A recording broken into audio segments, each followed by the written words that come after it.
Hello, everyone. Welcome to this latest edition of Journal Club on behalf of the Arrhythmia Academy.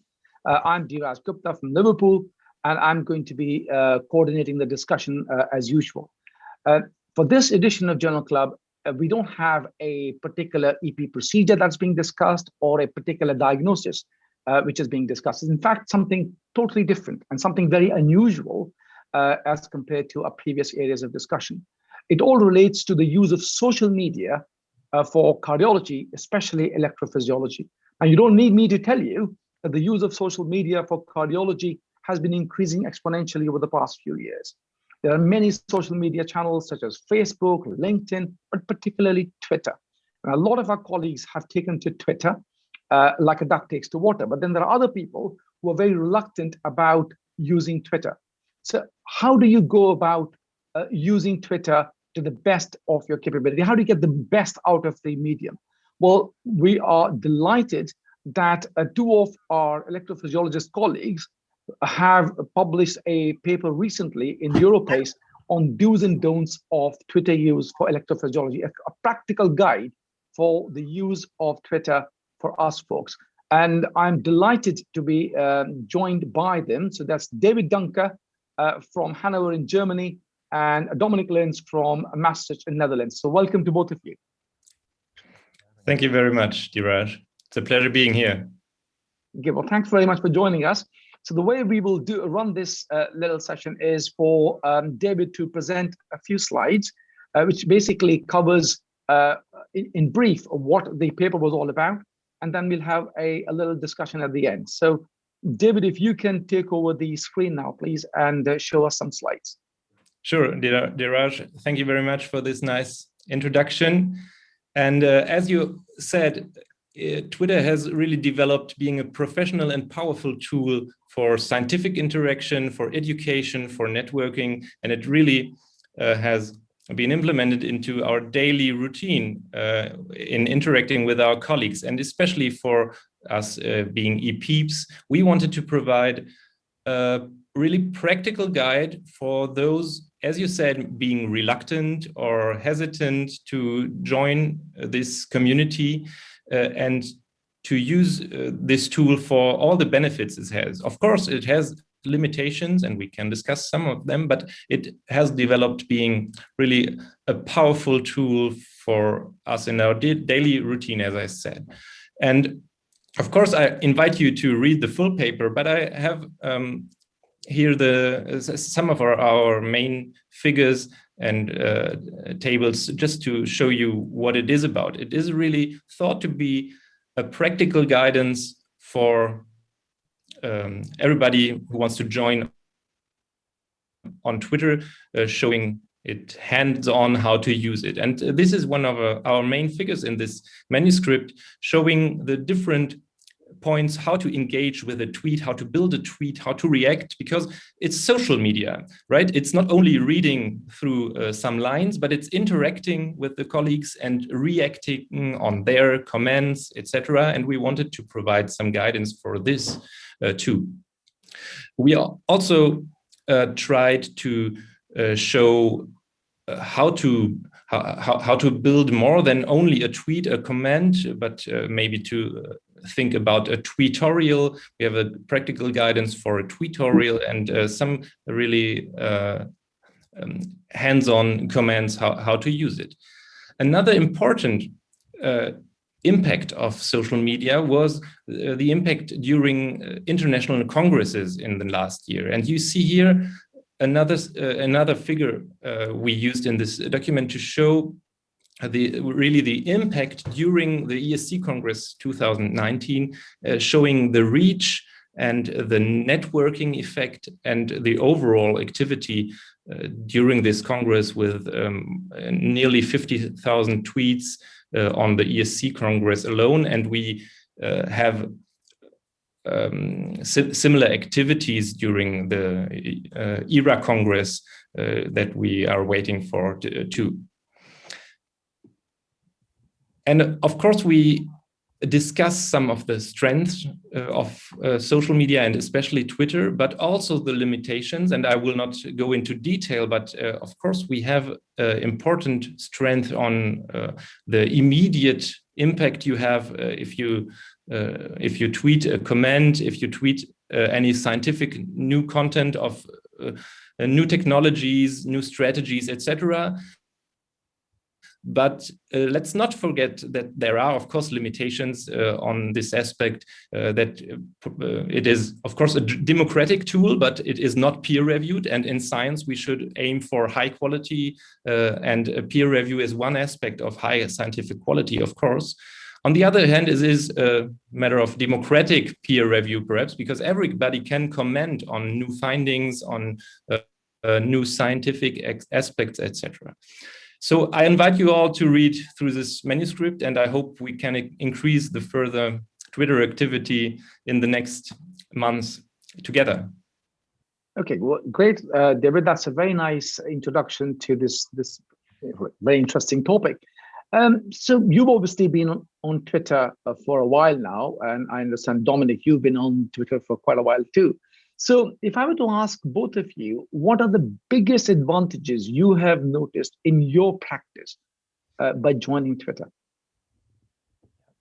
So actually, I think one of the main advantages is actually that Twitter can help us to continuously get information about the new ongoing topics. So I actually think about, well, when did I actually read the last time Circulation or Europace really in paper? It's a very long time ago, because I mainly actually look at those manuscripts via Twitter. So I just follow the tweets.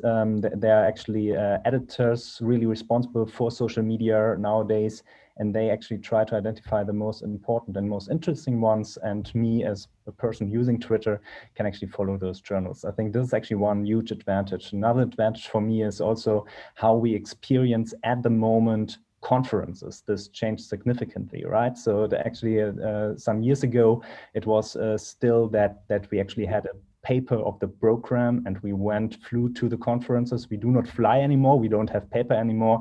We now actually prepare everything via Twitter. We actually see the promotion of the sessions on Twitter. We see the discussion on Twitter, and we actually follow most of the discussions and also the conferences on Twitter. I think those are actually the huge advantages for me, at least. David, do you agree with that? Do you have any other advantages that you've observed?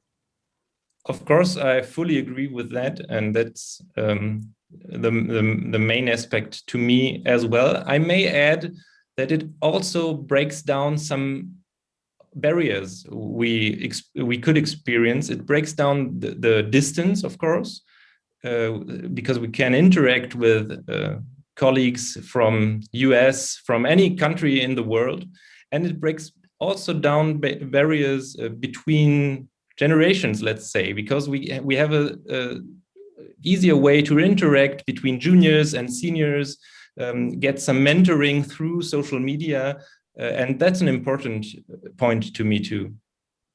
Yeah, indeed. I think it really does help in building networks across countries and across continents. So I think it really is a very democratic process that way. I totally agree with Dominic on the fact that nowadays most people get education through social media. The attention span is such that people perhaps don't have the patience to go through reams of papers to journals, and very often they will follow the journals that they want to follow on Twitter. And I've noticed a lot of the general cardiology journals and EP journals are very good in terms of tweeting their content, and you can access whichever paper you want at the click of a button, which is obviously a lot better than having to wait at the end of the month for the full the written version of the journal to come to you. And even meetings as well. Most scientific meetings now are being followed by thousands and thousands of people worldwide in real time via Twitter, especially during COVID times where travel has become such a rarity. Social media has really helped in us being able to access education remotely. So I agree with you on that one.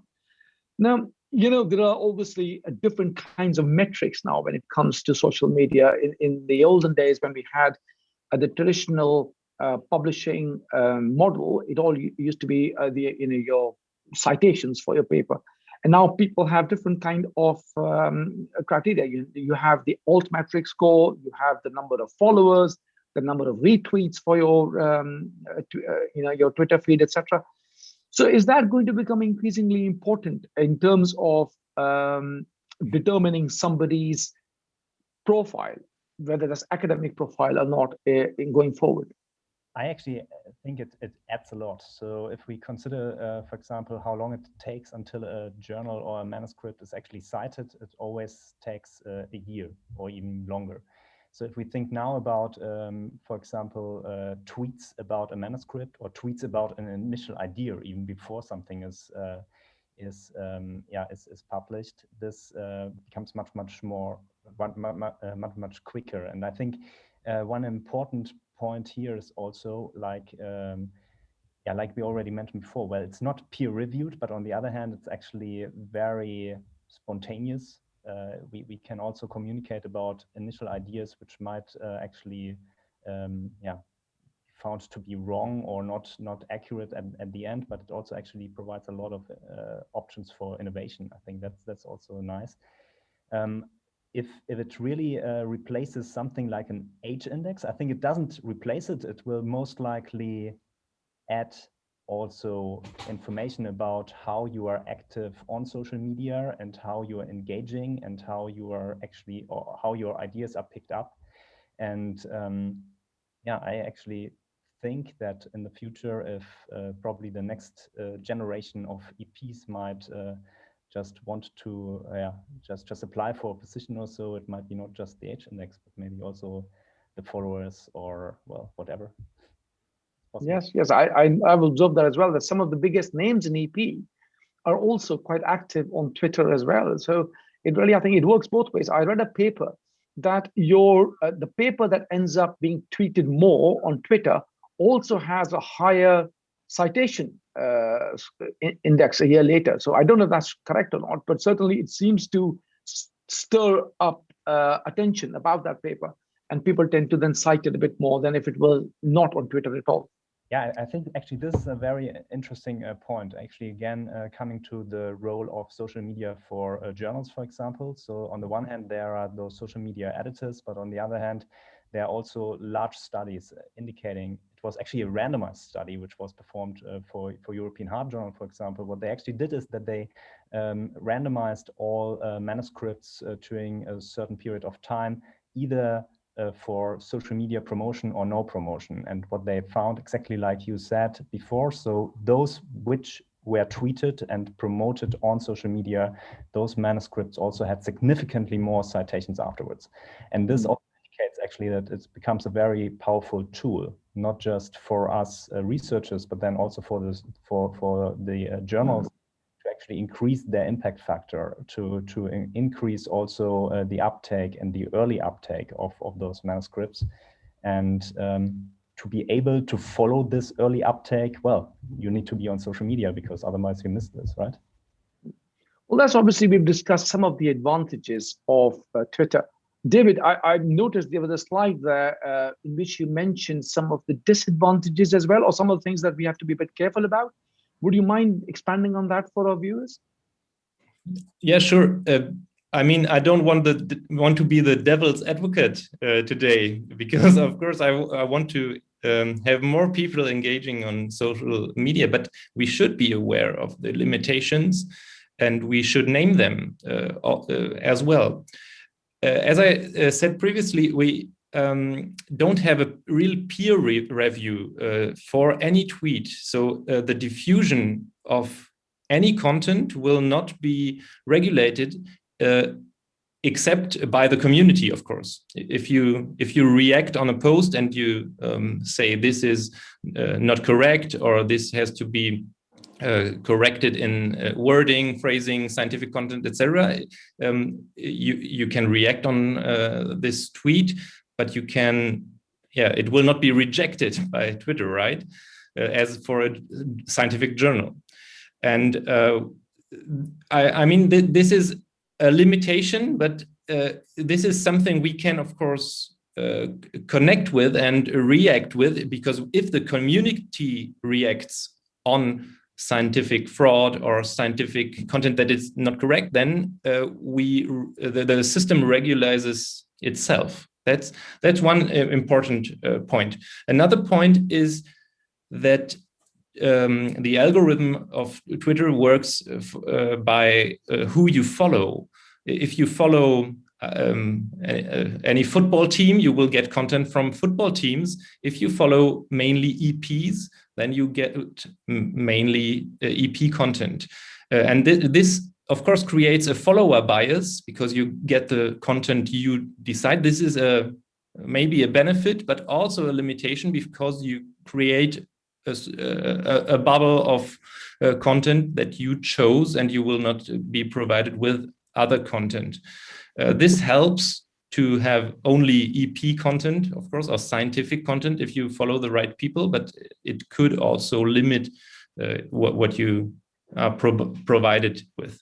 And the other point is an important point you also mentioned already, is that in science, the content normally is not that easy that it can really be truncated into 280 signs. And normally it is more complex than that. And we need to be aware of that. Of course, this is a medium of short messages, and science is more than that. I agree with you entirely. No, I think you're absolutely right. As you mentioned, brevity is absolutely at the heart of Twitter. You've got to condense your message in 280 characters or fewer. And I think that's good, because, you know, if it's something important, you should be, if you know what you want to say and it's something important, you should be able to condense it. I mean, on that note, we should probably try to bring this little meeting to a close as well. So I hope we managed to evoke a little bit of interest in this topic, and I hope our viewers will read your paper. I certainly enjoyed reading it, and we hope to see you all on Twitter, because I can tell you both I'm on Twitter, as well as David and Dominic as well, and we are really enjoying it, and hope to see you all on Twitter soon. So thank you very much for your attention.